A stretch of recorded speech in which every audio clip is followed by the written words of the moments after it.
Hello, and a very warm welcome to everybody on Unacademy Live on YouTube. Once again, I'm back with two poems and with a quick revision of these poems.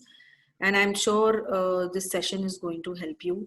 The two poems that I have chosen, I have selected are The Wind and Rain on the Roof.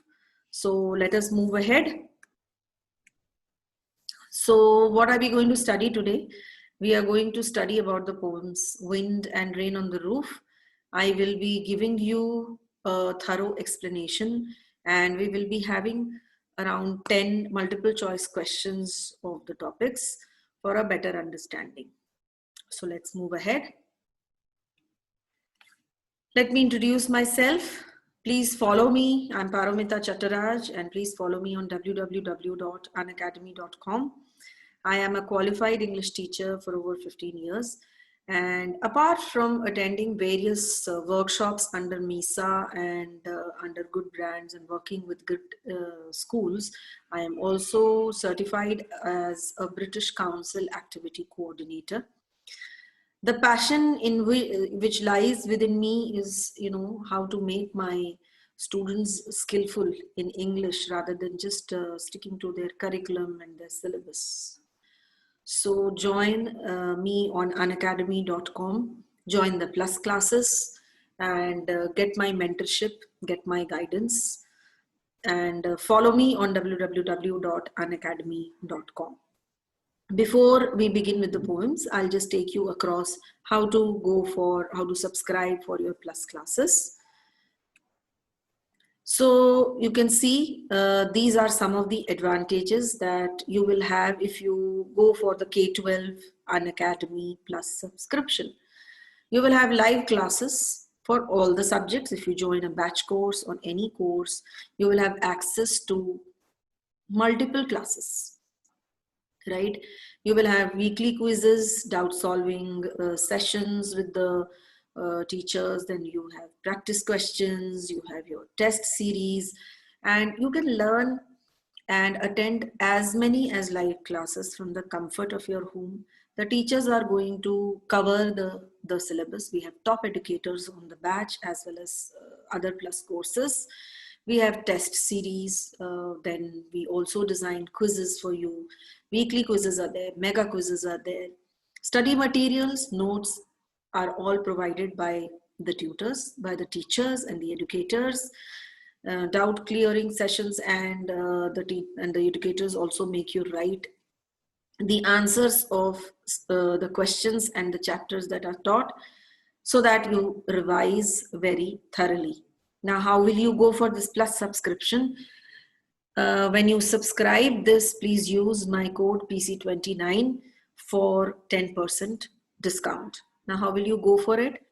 You will have to go for your K-12 subscription, which I'm going to tell you further. And what are some of the batches going on? Full syllabus batch for boards 2021, half yearly examination batches, complete NCERT maths batch and language grammar batch. I am taking English for grade 9th and 10th under batch course. These are the batch courses, full syllabus. We are going to cover the full syllabus in the coming months, that is within December.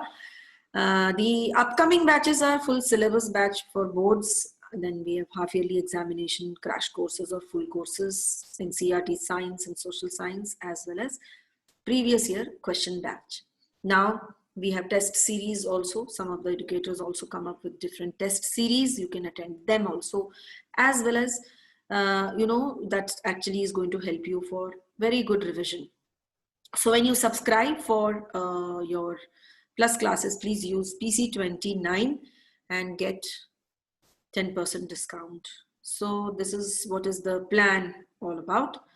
You have 2,500 to be paid for a month, 10,000 for 6 months, 15,000 for 12 months, 25,000 for 24 months, and 36,000 for 36 months. All right, when you proceed to pay, you have to follow the steps. When you apply PC29, you get a 10% discount. So you will have to follow these small steps to get your K-12 subscription. You have to download the Unacademy Learning app and go to select K-12 as your goal. Then select plus, drop down from the menu bar, click on get subscription to be directed to the K-12 subscription. Then whatever subscription you are supposed to be taking, please go for that. It can be CBSE class 9 or 10, 11, 12. Then click on to proceed payment and select a payment method to make your purchase. Do not forget to use my referral code PC29 and you get a 10% discount. So this was all about Unacademy. Log into www.unacademy.com and you get all the study material, and it's a wonderful learning platform. So let's start. Let's crack it. This is the poem Wind, and in this introduction to the poem Wind, it says that we all know that wind is a natural phenomenon, and in this poem, the poet talks to the wind. The power of the wind has been described, and the poet says that the wind is very, very destructive. In this poem, the poet William Wordsworth has said that, he has directly spoken to the wind. He knows that the wind has destructive powers, right? And he has linked the destructive power of the wind to the adversities of life. Every person, every human being faces challenges of life, and the weak people break down, but stronger people emerge out of adversities, right? So the message which the poem conveys is that in spite of the challenges, right, in spite of the challenges, the adversities that a human being faces in his life, he or she has to stand very, very strong, face the challenges, make the challenges as their friend, and that is what is going to motivate him to proceed further in his life and become stronger and stronger. Moving ahead, the poem actually gives a very important message that we should be mentally tough and physically strong in order to survive the hardships of life. A weak person breaks down like a weak building and crumbles. We must make these destructive forces our friends with our strength and determination. If we are determined, if we are mentally strong, then these adversities and challenges are supposed to be our friends. We are not going to be disturbed, or we are not going to feel weak because of these challenges. Whereas the weak people, they definitely feel very, very challenged to face certain adversities of life. Moving ahead with the poem, Wind, come softly. Don't break the shutters of the windows. Don't scatter the papers. Don't throw down the books on the shelf. There, look what you did. You threw them all down. You tore the pages of the books. You brought rain again. You're very clever at poking fun at weaklings. If you notice in these lines, the poet is directly conversing with the wind and telling the wind, don't break the shutters of the windows. Don't scatter the papers. Don't throw down the books on the shelf. There, look what you did. Now, here the emphasis is on the fact that the wind is very, very strong. It is blowing very, very strongly, and it is destroying everything. It is destroying, it is breaking the shutters of the windows. It is scattering the papers, right? It is throwing all the books of the shelf, and all the books of the shelf are being blown up by the wind and they have come down. The pages of the books are torn. And apart from that, it is raining. It is the strong winds, the clouds have caused rain. You're very clever at poking fun at weaklings. Now, why is the poet saying this?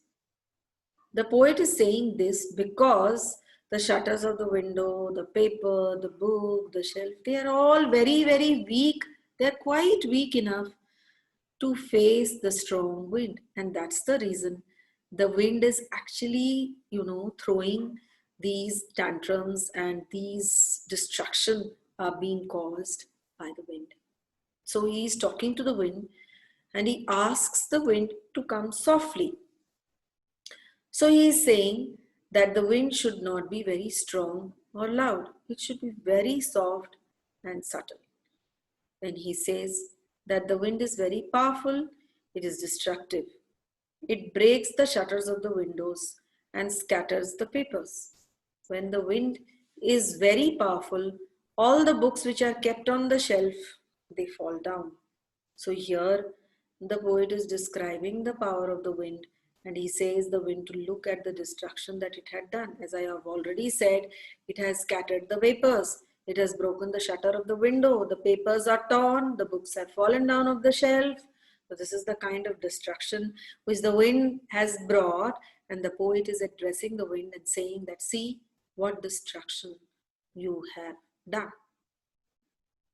Moving ahead, whenever there is a strong wind, all the things that are weak, like small plants or maybe tiny children, they get very scared away and they can even fall. And we can say that in the initial part of the poem, the poet is referring to the wind as a young child. The poet is actually asking the wind to come in a very, very subtle way, in a very, very calm and soft way, just as a child. Here there is a comparison being made wherein the poet is asking the wind to be, to be coming as a child.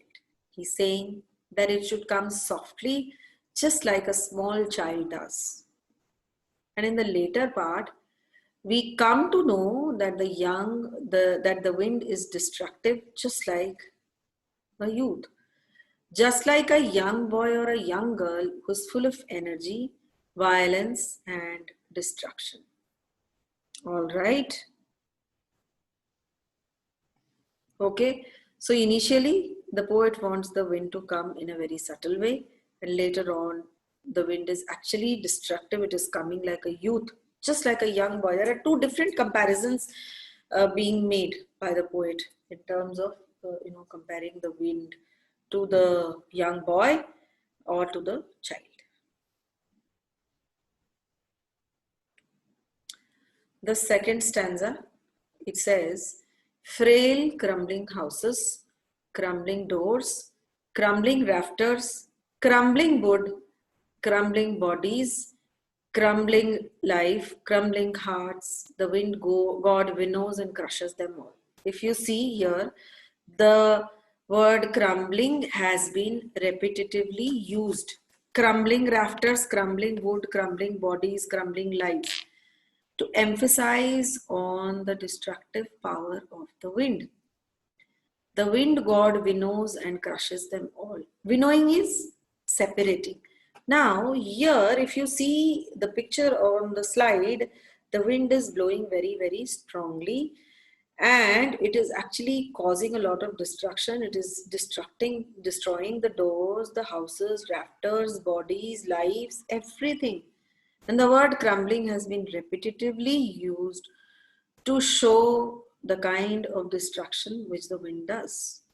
It is separating, it is winnowing, it is crushing the weak people, right?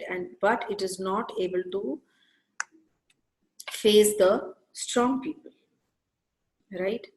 The writer actually is saying that when the wind is very, very powerful, it leads to the breakage of everything, which are weak.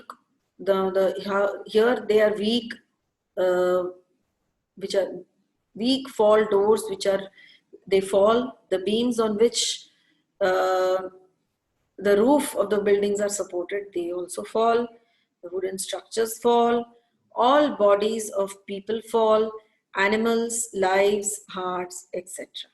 So he's saying that everything crumbles.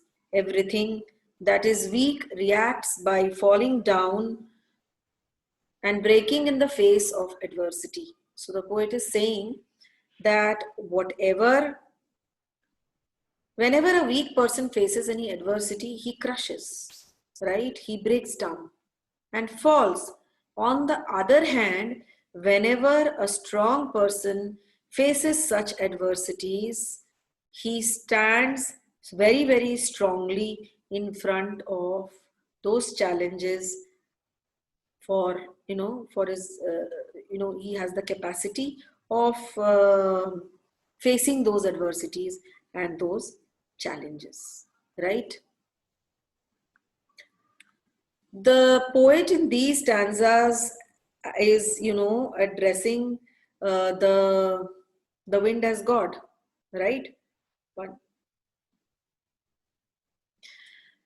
And he's saying that the powerful God of winnows, that means he sifts all the people, and those people who are weak, they fall down and they get crushed, right? Here there is a comparison being made between the weak people as well as the strong people.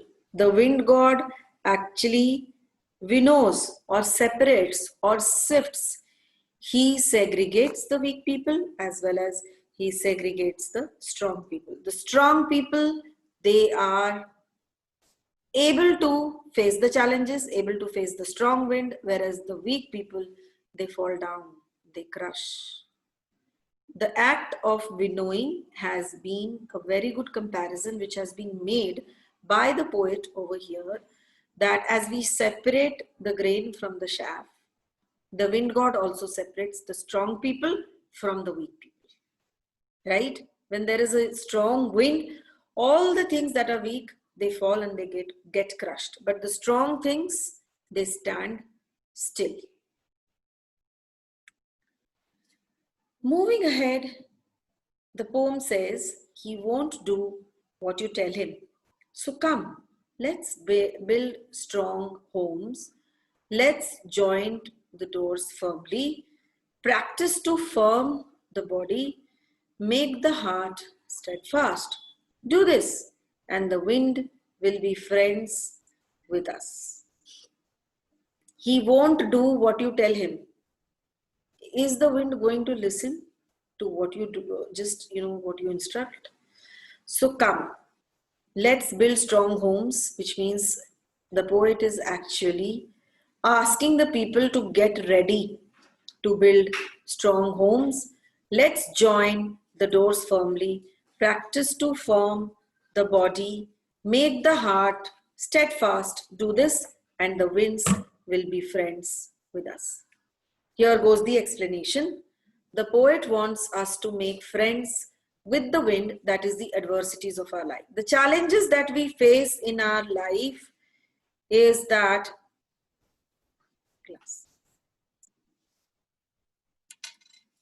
he says that these problems will not listen to us. All right, they will come, and we should be completely prepared.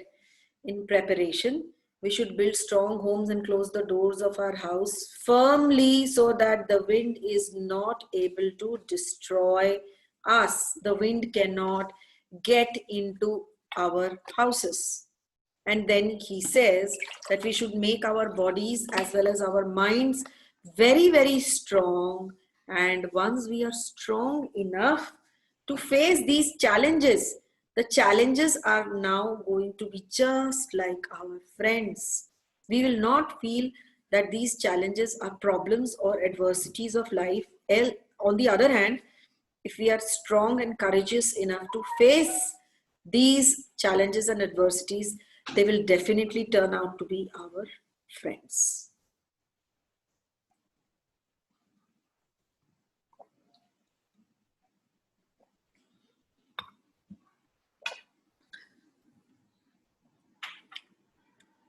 Now, the third stanza says, the wind blows out weak fires. He makes strong fires roar and flourish. His friendship is good. We praise him every day. Right? There are certain pros or advantages of the blowing wind also. Weak fires are blown out, right? The wind blows out weak fires and they become, the fire starts growing, it starts blowing in a good way.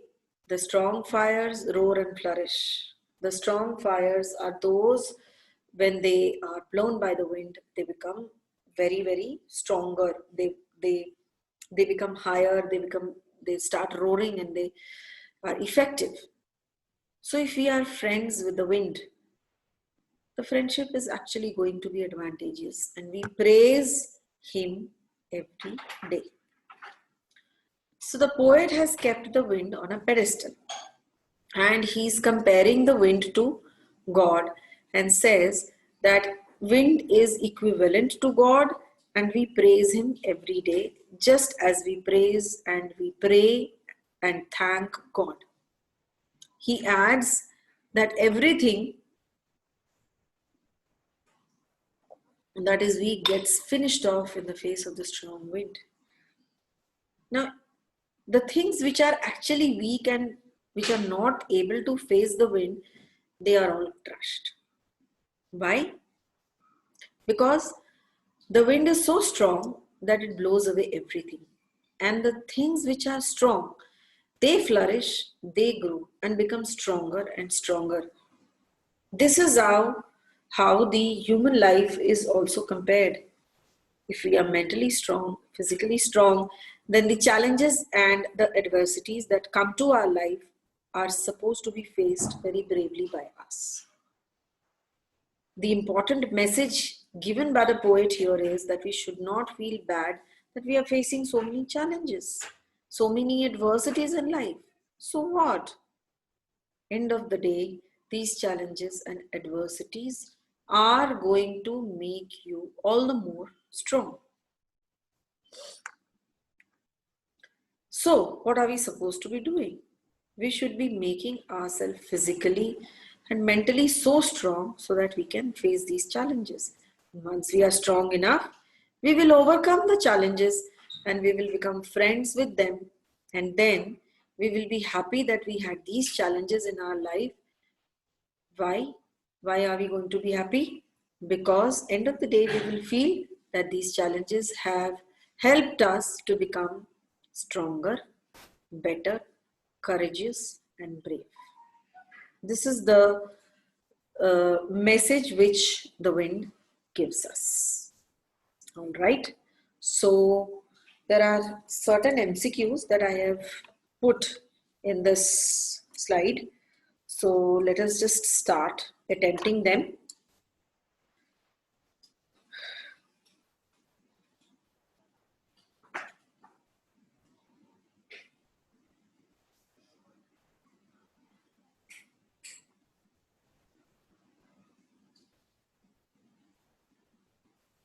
Yeah, there it goes. The first one, who is the poet of the poem? Just let me find out the pen.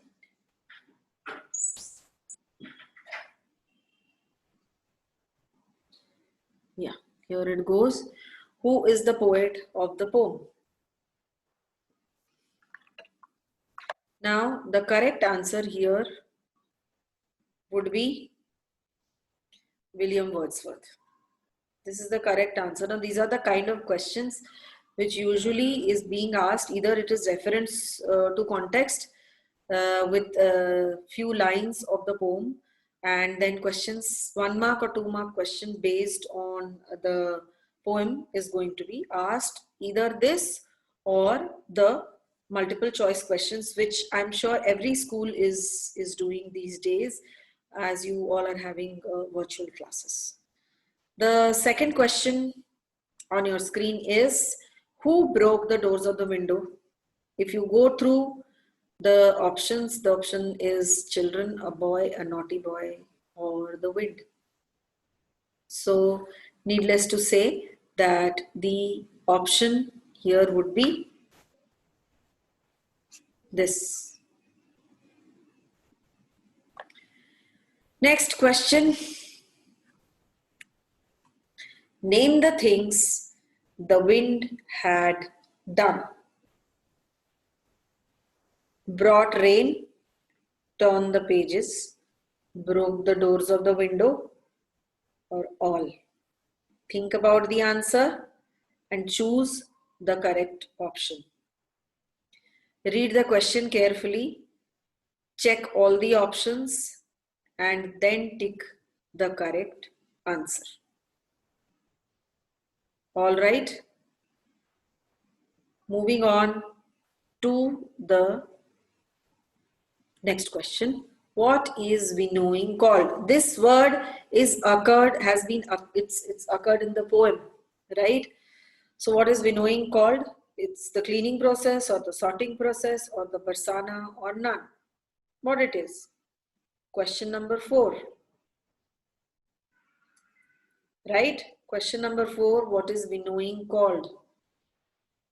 Right? It is, you will have to think about it. Right? You will have to, and then click on the correct answer. Okay?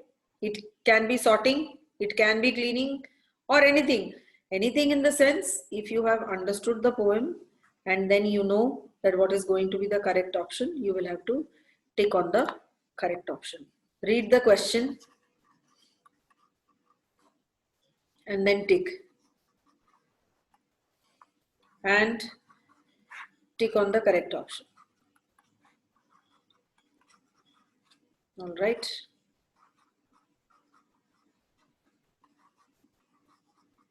Sure. Moving to the next question. Why do people winnow the grain? Very simple thing. I have explained it also.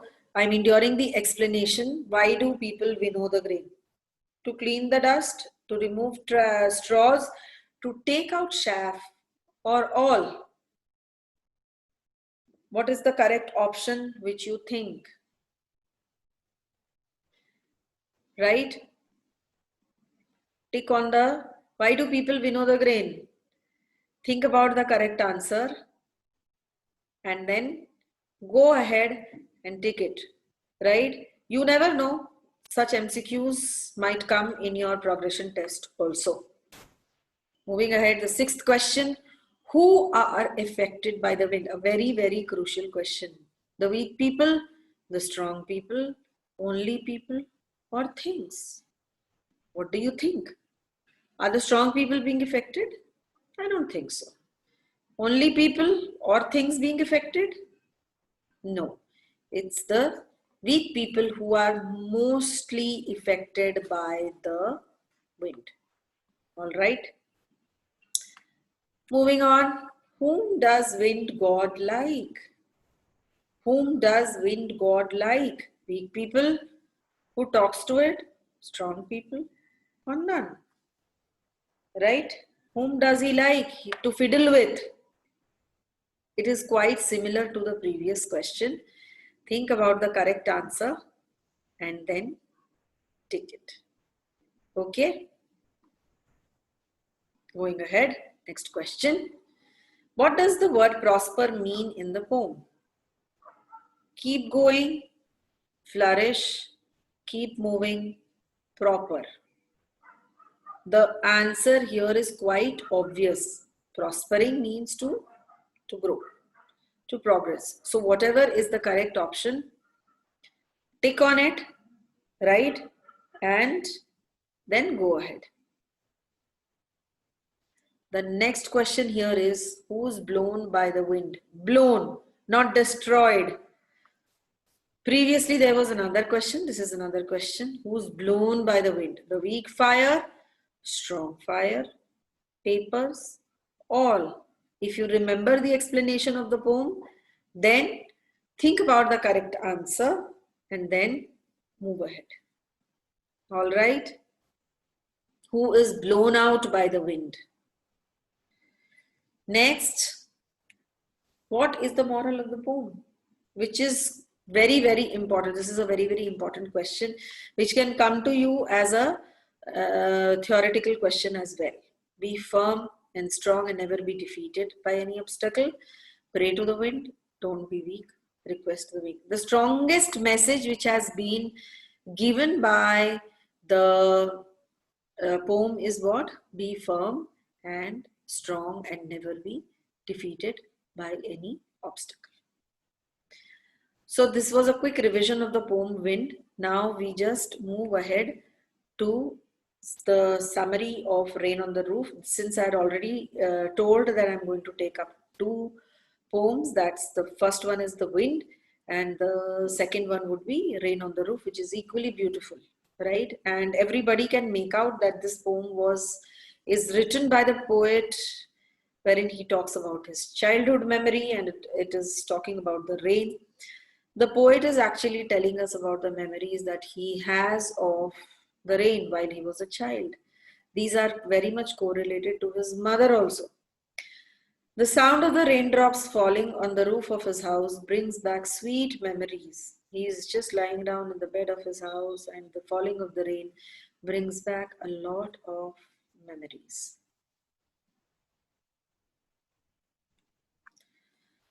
So, from the title of the poem, Rain on the Roof, we can make out that the poem is about the rain, and it is bringing a lot of sweet memories. These sweet memories are actually very much related to his mother, and then there were a lot of things which the poet just lies down, remembers whatever he used to, do with his mother, and how the mother used to tuck him inside the bed. He used to lie down and listen to the raindrops which used to fall on the roof, right?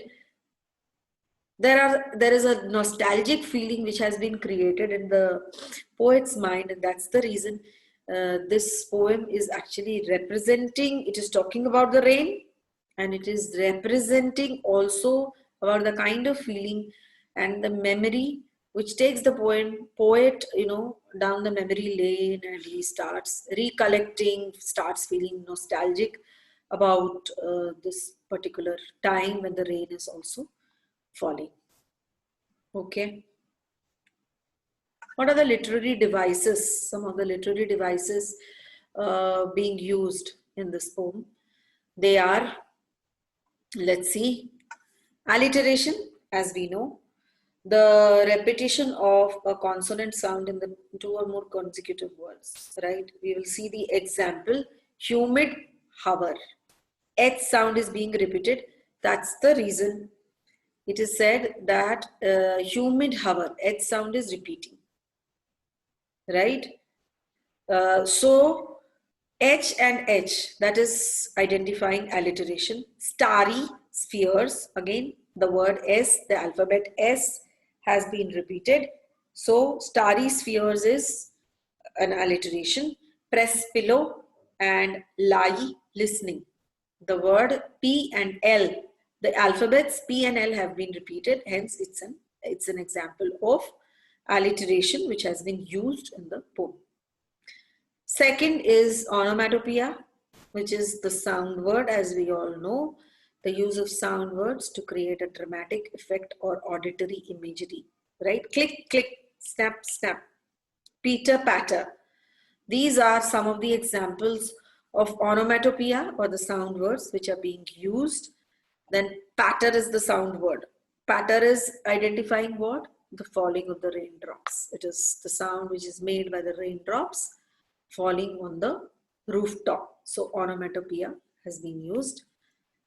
Then comes personification, giving living characters to an inanimate object, treating a non-living thing as a living being. Darkness has been personified, right? Melancholy is the mood, darkness has been personified, and it says that darkness is sad, right? It is symbolizing also, and darkness being an inanimate object has been identified as sad. Sadness is a human quality. Here the darkness has been given a human quality by giving it as sad.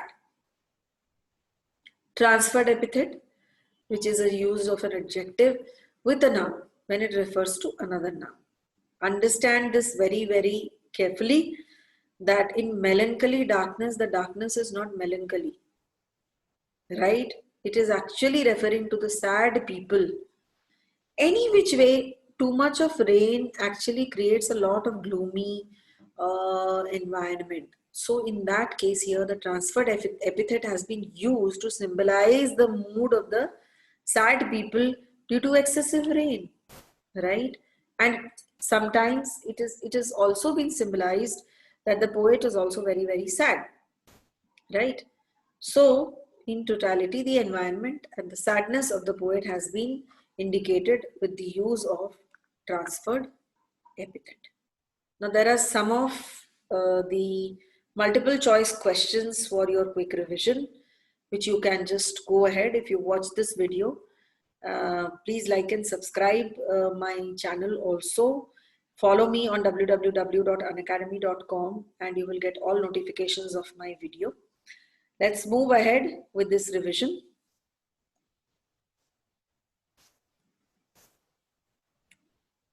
The first question is, what does the poem talk about? Right? Don't get confused. Please read such questions very, very carefully before ticking to the correct answer. All right, we'll just see. Yes. So the first option here is about rain, rain falling, rainfall and disturbance, or the healing powers of the rain. Here the answer, no doubt, is going to be this, because it is just not talking about the rains. There are a lot of peaceful and nostalgic memories which the rain brings back to the poet. That is the reason there are these options given, and the correct answer is going to be this. All right, because the rain actually heals, brings memories, and gives a lot of peace into the poet's mind. That's the reason the healing powers of rain has been spoken about by the poet. Next question. What revives the sweet memories in the poet's mind?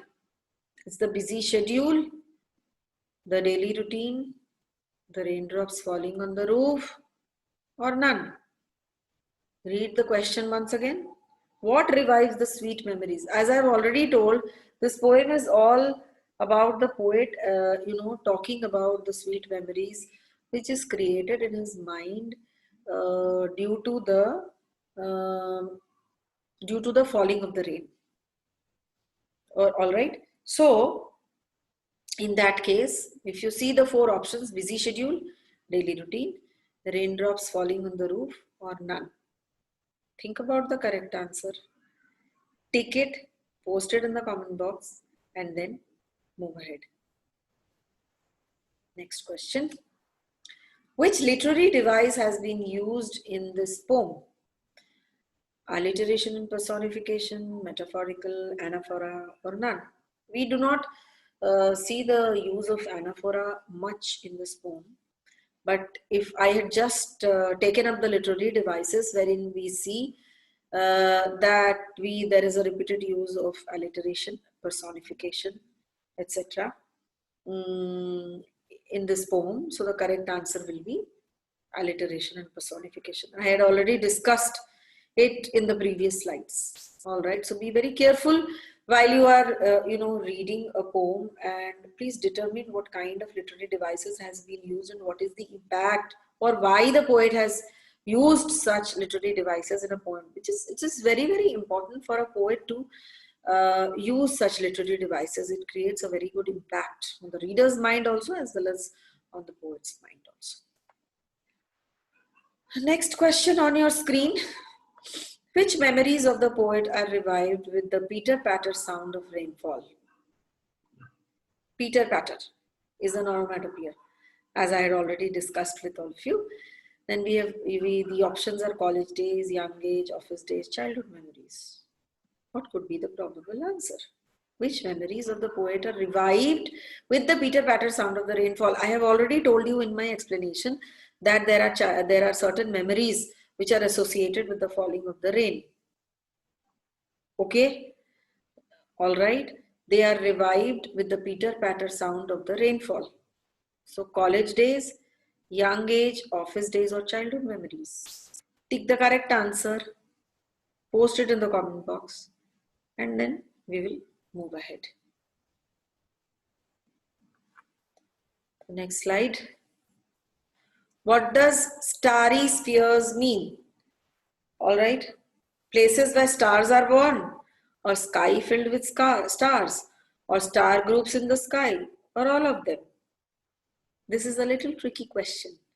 You will have to read the poem, you will have to understand the explanation as well as the summary, all right, in order to tick the correct answer. You might get confused between B and C, star, maybe sky filled with stars or star groups in the sky. So read the poem thoroughly, to attempt such questions when they come in their exams. It might be sky filled with stars and it might be star groups in the sky as well, right? Starry spheres. The answer has to be given with reference to the poem. Okay? All right. So tick the correct answer. Post it. Then question number 6. What is the favorite activity of the poet during the rainy season? There are 4 activities which have been listed. Listening to the music, eating snacks, roaming on the roof, lie on the bed and listen to the pitter-patter sound of the rain. Undoubtedly, everybody must be very much aware of the answer over here, which is quite obvious that it is mentioned very clearly in the poem that the poet actually lies down in his bed and listens to the pitter-patter sound of the rain, which brings back lots of memories, right? Brings back memories. Okay, so this is the correct answer, which is the favorite activity of the poet during the rainy season. Lie on the bed and listen to the pitter-patter sound of the rain, which brings back a lot of memories. Who are the darling dreamers in the poem? Right, there is a line wherein the poet has the poem has this, the darling dreamers in the poem. Okay, there are 4 options: children who miss their mothers, only the mothers, or the hardworking mothers, or the poet's memories. Tricky, isn't it? Read the question once again. Who are the darling dreamers in the poem? Children who miss their mothers, only mothers, hardworking mothers, poet's memories. If you read the question twice, I'm sure it is going to be completely clear, right? Poems sometimes, they are very, very difficult sometimes to be understood. So in that case, you'll have to read it again to understand the meaning and the message and the literary devices. If you read the summary also, then also you get a clarity of the same, right? So click on the correct option if you get this question. Who are the darling dreamers in the poem? Next one. What is the memory that comes to the poet's mind repeatedly? This poem is all about rain and different memories which the poet, which is brought back to the poet again and again. The options here are his mother, his friends, his siblings, or none. This is a very, very direct question, and it's very easy also for you all to attempt, whether it's his mother, his friends, his siblings, and none. So take the correct answer. All right. And then we move ahead. All right. Next one. You will also have to learn to solve the questions if they are asked, from the extract. If they are extract based questions, how do you answer them? So please come and join the plus classes and you will see the kind of difference that is made, when you get the mentorship of top educators, right? I will definitely assure you will see a jump in your results. Now, what is bliss in the poem for the poet? His memories, his mother, listening to the sound of rainfall, all? Once again, what is bliss in the poem for the poet? His memories, his mother, listening to the sound of rainfall, or all? What could be a probable answer? He's lying down in his bed. We all know he's lying down in his bed and he's listening to the Pitter patter of the raindrops, and that actually seems to be quite blissful. He's quite happy doing that. Okay, all right. Next, last question. What haunts the poet? Haunts means it keeps coming into the poet's mind again and again, again and again. His friends, sound of the rainfall, his mother's memory, or none? What could be a probable answer? What haunts? What keeps coming to his mind again and again? Think about the correct answer, and then if you just recall the explanation of this simple, the poem is actually very, very simple and short. And if you see, if you just read through the poem and watch this video, it is going to be quite easy for you to, revise. And these questions, I'm sure, are going to help you. If you have these poems in your progression test, watch this video.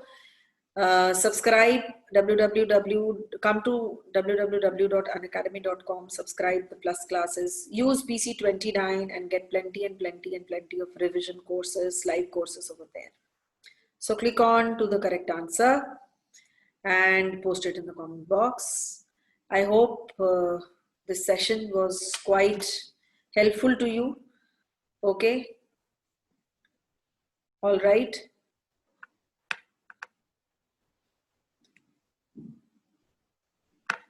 So I hope the revision was quite helpful to you. And in the coming sessions, we are going to have many more interesting topics which are related to the real world and also related to English literature as well as grammar. Stay tuned. Please follow me on www.unacademy.com, right?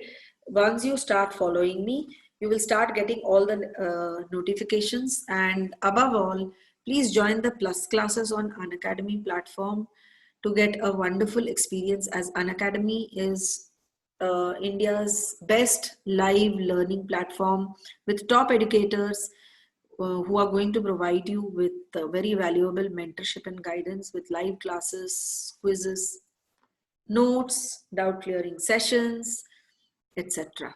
Stay tuned and keep watching my videos, keep sharing them, and please apply my referral code to take a plus subscription. Apply PC29. I will again come up with more and more interesting sessions on YouTube Live, on Unacademy Live. Stay tuned till then. Goodbye and thank you so much.